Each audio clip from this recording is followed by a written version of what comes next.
جماعة القتال فأخذت آثارهم الأصلية وفي هذا العصر মাদ্রাসায় সেই ভাইরাল ভিডিওর বিষয়ে যা জানা গেল। যশোরের জামিয়া ইসলামিয়া মাদ্রাসার একটি ভিডিও নিয়ে সামাজিক যোগাযোগ মাধ্যমে ব্যাপক তোলপাড় সৃষ্টি হয়েছে। ভিডিওতে দেখা গেছে মুখ ঢাকা একজন আরবি ভাষায় বক্তব্য দিচ্ছেন, ঠিক তার পাশেই দুইজন কালো কাপড়ের মুখ ঢেকে অস্ত্র হাতে গাড়ির মতো দাঁড়িয়ে আছে। মঞ্চের আশেপাশে বেশ কয়েকজন শ্রোতা হিসেবে দেখা যাচ্ছে।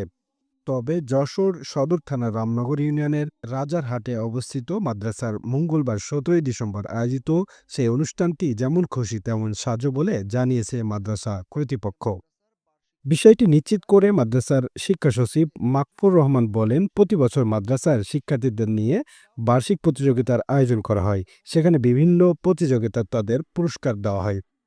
এরই ধারাবাহিকতায় গত ১৭ই ডিসেম্বর এই মাদ্রাসার প্রাঙ্গণে আয়োজিত অনুষ্ঠানে ছাত্ররা ফিলিস্তিনের মুক্ত মানুষের পক্ষে অভিনয় করে দেখান। এছাড়া উপস্থিত বক্তৃতা, হাম, নাত ও গজল পরিবেশন করা হয়। ফিলিস্তিন হামাস যে যুদ্ধ হচ্ছে, ছাত্ররা এটা প্রদর্শন করার জন্য ছড়িয়ে পড়া ভিডিওটি নিয়ে প্রশ্নের জবাবে তিনি বলেন, তাদের হাতে থাকা অস্ত্রগুলো কাঠ, শোলা ইত্যাদিতে তৈরি।